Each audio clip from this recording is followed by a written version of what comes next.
Hi friends, எல்லோரும் எப்படி நல்லா இருக்கீங்களா? குவைத் அரசு எக்ஸிட் பர்மிட் மற்றும் ரீஎன்ட்ரி விதிகளில் மிக கடுமையான மாற்றங்களை கொண்டு வந்திருக்காங்க.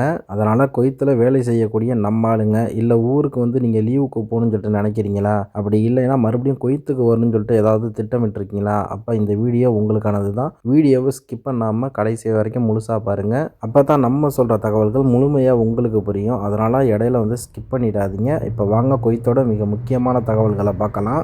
நான் உங்கள் ஏகே தமிழா 360 குவைத் அரசு தற்போது எக்ஸிட் பர்மிட் மற்றும் ரீஎன்ட்ரி விதிகளில் மிக கடுமையான மாற்றங்களை கொண்டு வந்திருக்கிறாங்க. இந்த விதிகளை நீங்கள் சரியாக பின்பற்றலைன்னா உங்களால் குவைத்துக்குள்ளே மறுபடியும் ஊருக்கு போய்ட்டு நுழைய முடியாதுன்னு சொல்லப்பட்டிருக்கு. உங்களுடைய ரெசிடென்சி ரத்தம் செய்யப்படலான்னு சொல்லப்பட்டிருக்கு. ஒருவேளை ஊருக்கு போய்ட்டு நீங்கள் மறுபடியும் குவைத்துக்குள்ளே வரீங்கன்னா ஏர்போர்ட்லேருந்தே திருப்பி அனுப்புறதுக்கு சான்ஸ் இருக்குது.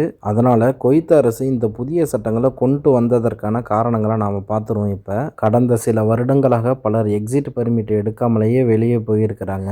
ஒரு சிலர் நீண்ட நாட்களாக வெளிநாட்டிலேயே தங்கி இருந்திருக்கிறாங்க. ஒரு சிலர் வேலைக்கு திரும்பாமல் தச்சம் இருந்திருக்கிறாங்க.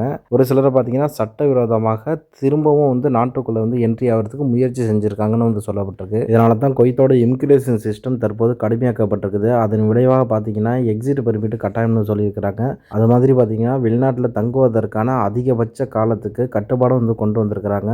ஹெல்த் இன்சூரன்ஸ் கட்டாயமாக்கப்பட்டது. விசிட் விசாவுக்கு மாதாந்திர கட்டணம் கொண்டு வந்தது. இந்த விதிகள் எல்லாம் குவைத்து பாதுகாப்பு, வேலை ஒழுங்கு மற்றும் குடியேற்ற கட்டுப்பாட்டுக்காக கொண்டு வரப்பட்டிருக்குன்னு சொல்லப்பட்டிருக்கு. ஆரம்பத்தில் எக்ஸிட் பர்மிட்டோட விதி எப்படி இருந்துச்சுன்னு சொல்லிட்டு பார்த்தீங்கன்னா சில நிறுவனங்களில் எக்ஸிட் பர்மிட் ஈஸியாக கிடைச்சிருக்குது. சில இடங்களில் அனுமதி தேவையே இல்லைன்னு சொல்லப்பட்டிருக்கு. சிலர் பார்த்தீங்கன்னா டிக்கெட் இருந்தால் போதும் ஊருக்கு நேரடியாக புறப்பட்டு சென்றுவாங்க.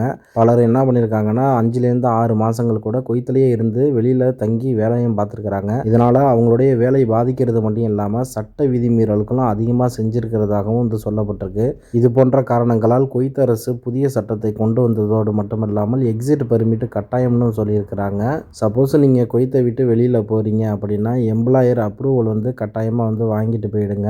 ஒருவேளை உங்ககிட்ட எம்ப்ளாயரோட ஒப்புதல் இல்லைன்னா டிக்கெட் இருந்தாலும் சரி ஏர்போர்ட்டில் இருந்து நீங்கள் வெளியே செல்ல முடியாது. அதனால் இந்த எம்ப்ளாயர் அப்ரூவலை சாக்கில் ஆஃப் இல்லைன்னா அசில் போர்ட்டல் மூலமாக நீங்கள் ஆன்லைனில் பெற்றுக்கொள்ள முடியும். இந்த மிக முக்கியமான தகவலை ஊருக்கு போகக்கூடிய நம்ம ஆளுங்களுக்கு கட்டாயமாக ஷேர் செஞ்சு விடுங்க. தெரியாத இந்த தகவலை அவங்களும் தெரிஞ்சுக்கிட்டோம். இப்போ அடுத்த தகவலை பார்த்தீங்கன்னா குவைத்திலேருந்து நீங்கள் ஊருக்கு லீவுக்கு போகிறீங்கன்னா 4 மாதம் வரைக்கும் தான் ஊரில் தங்க முடியும். ஒருவேளை நீங்கள் 4 மாதத்தை தாண்டி ஊரில் நீங்கள் இருந்துட்டீங்கன்னா உங்களோட அக்கா அம்மா ஆட்டோமேட்டிக்காக கேன்சல் செய்யப்படும். சப்போஸ் நீங்கள் விடுப்பு உங்களுக்கு அதிகமாக தேவைப்படுதுன்னா உங்களோட கஃபிலி கிட்ட இல்லைனா பாபா மாமா கிட்ட நீங்கள் சொல்லி உங்களோட லீவை நீங்கள் எக்ஸ்டெண்ட் பண்ணலாம் அவங்க கொடுக்குற பட்சத்தில். அப்படி அவங்க கொடுக்கலைன்னா நீங்கள் 4 மாதத்துக்குள்ளார ஊருக்கு போயிருந்தீங்கன்னா ரிட்டர்ன் கிளம்பி இங்கே வந்துருங்க. ஒருவேளை 4 மாதத்தை தாண்டி நீங்கள் ஊரில் தங்கிட்டீங்கன்னா உங்களோட ரெசிடென்சி ஆட்டோமேட்டிக்காக கேன்சல் ஆகிடும். அதனால் சீக்கிரம் வந்துருங்க, அதான் நல்லது. அது மாதிரி பார்த்தீங்கன்னா நீங்கள் ரூல்ஸை பிரேக் பண்ணியிருக்கீங்க இல்லைன்னா எக்ஸிட் பர்மிட் இல்லாமல் நீங்கள் ஊருக்கு போயிருக்கீங்கன்னா திருப்பிங்க நீங்கள் ரிட்டர்ன்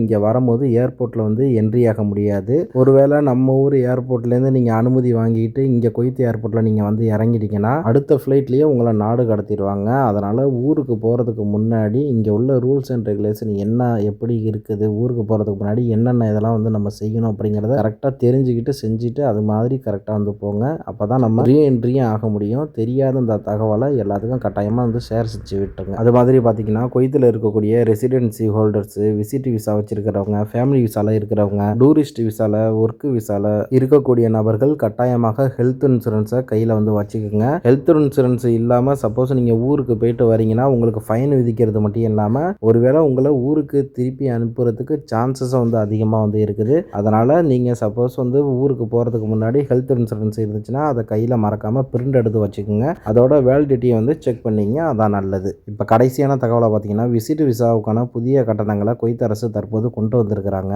ஆரம்பத்தில் மாதத்துக்கு 10 கிழியாக இருந்த அதாவது இந்திய ரூபாயின் மதிப்பில் 3000 ரூபாயாக இருந்த மாத கட்டணம் தற்போது உயர்த்தப்பட்டுள்ளது குறிப்பிடத்தக்கது. ஸோ ஃப்ரெண்ட்ஸ், நீங்கள் குவைத்தில் வேலை செஞ்சுக்கிட்டு இருந்தாலும் சரி இல்லை ஊருக்கு லீவுக்கு நீங்கள் போகிறதா இருந்தாலும் சரி இல்லை ஒருவேளை நீங்கள் ஊருக்கு லீவுக்கு போயிட்டு நீங்கள் திருப்பி இங்கே வர போகிற மாதிரி இருந்தாலும் சரி குவைத்தில் இருக்கக்கூடிய விதிகளை கரெக்டாக ஃபாலோ பண்ணுங்கள். ஒருவேளை சப்போஸ் நீங்கள் தவறு சின்னதாக செஞ்சிட்டிங்கன்னா கூட அது பெரிய பிரச்சனையாக மாறுறதுக்கு வாய்ப்புகள் அதிகம். அதனால் ரொம்ப கேர்ஃபுல்லாக இருக்கிறது மட்டும் இல்லாமல் முக்கியமான தகவல்களை உங்கள் கிட்ட கொண்டு சேர்க்குற எண்ணெயை சப்ஸ்கிரைப் பண்ண மறந்துடாதீங்க.